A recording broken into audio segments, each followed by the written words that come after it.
anem a parlar de les coses importants. I com que, per a que ho entenguem millor, el que hem decidit és cridar als autors. Bueno, a l'autor no, als autors.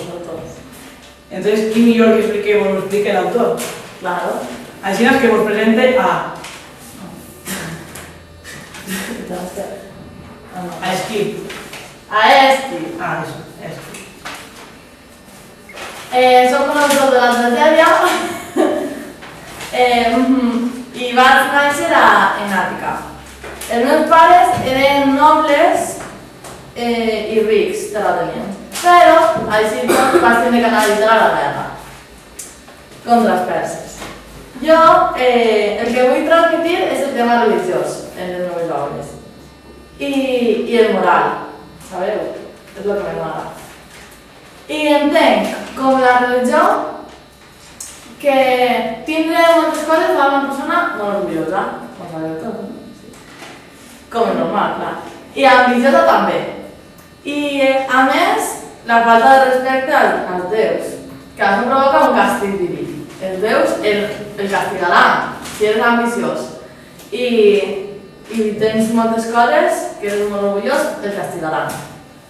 A que no se'n recordeu de la fàbula de Prometeu encadenat? No? Pues deu recordar. Prometeu li roba el foc a Zeus, que és un déu, i el condena a estar en un lloc alejat i cada dia una àguila va i li menja un poquet de fetge. I com sabeu que el fetge es regenera, pues està ahí menjant el fetge. Això és la conseqüència de ser ambiciós. Home, ambiciós. En el sentit, no era benefici per a ell, perquè li va robar el foc per als homes. Però és com si fuera un símbol d'ambició. Ja està bé dit. El segon autor és Sòfocles, mon pare era armen, i jo als 16 anys vaig ser elegit com a director d'un cor d'estos, en la FISPA. I després vaig guanyar a Èsquil en un concurs teatral.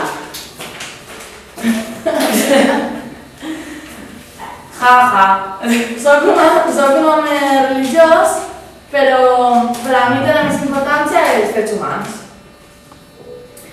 La meva especialitat és captar els sentiments dels personatges. M'encanta saber quina és la psicologia i tot el conjunt de sentiments. I això és totalment nou en el teatre en aquesta. Bueno, pues jo sé què vull dir. Que és el tercer de la tragèdia. Jo vaig néixer al 480 abans de Crist, això ja fa els anys de Carrefour. El dia de la primera gran batalla naval entre els grecs i els perses. Els meus pares són nobles, però són d'origen humil, molt humils. Així que vaig rebre una esmerada educació. Tinc influència notable en el teatre romà. No per ser cregut, però és que la veritat, vamos. És que de veres. Però era un incomprès. Pobre. Em diu pena de mi. Perquè era un objecte d'atacs. Perquè tots els escriptors es burlaven de mi. Per què? Fuera! Per què? Pues perquè jo començo a parlar dels sentiments humans i això és algo que, ha començat el Diables, no? Jo. Has començat tu, però té igual. Jo soc l'innovador. Té igual, però jo també. Total, que això la gent no ho acceptava perquè, clar, sempre s'ha parlat de déus i de divinitats i de coses d'estes. Total, que tots m'ataquen a ell. I clar, a veure, ara ja els personatges no saben fer-ho tot bé, senten dolor i tot patiment, i això ho expressa jo molt bé. Sí. I l'oferta de les flors, també. I els personatges obeixen les passions. Vamos, tots es deixen guiar per les passions i no per la raó. Tinc una obra que és molt important, que es diu Medea. Que Medea és la protagonista. Que el que li passa a esta chica és que ho deixa tot per Jasó, que és un altre xic. Però este xic va i l'abandona per una altra que té més diners. Entonces esta, per cert, es converteix en una assassina, una venjadora rebel, i mata els fills de Jasó.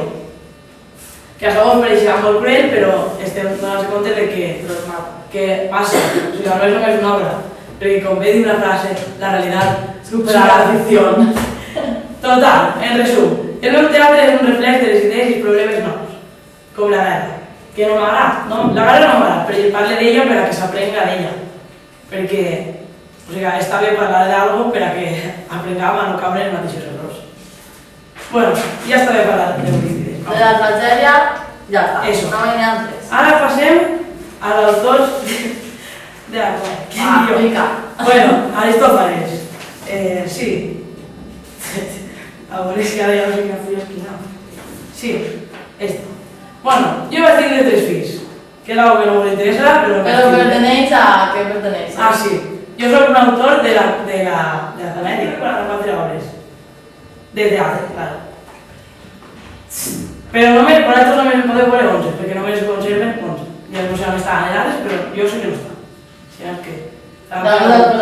Jo què sé. Però ja se fallaran, vosaltres que no l'heu conservat.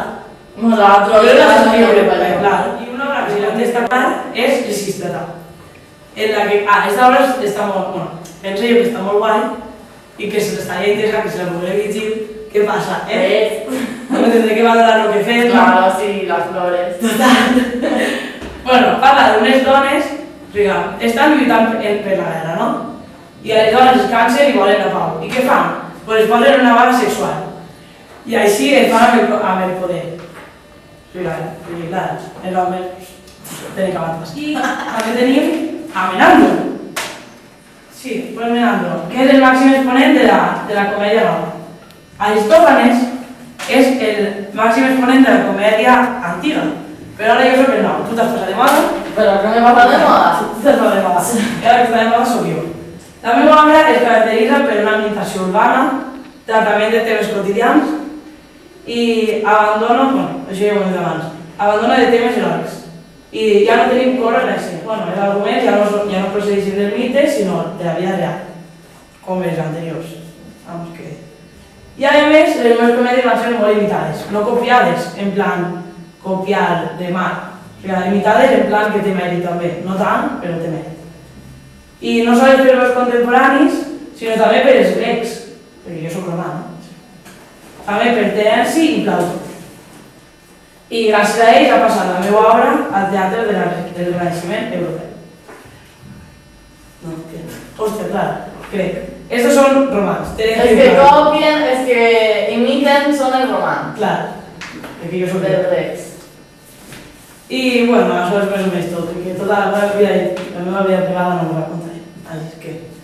En resumidas cuentas, tenim de la tragèdia a Èsquil, a Sòfocles i a Eurípides.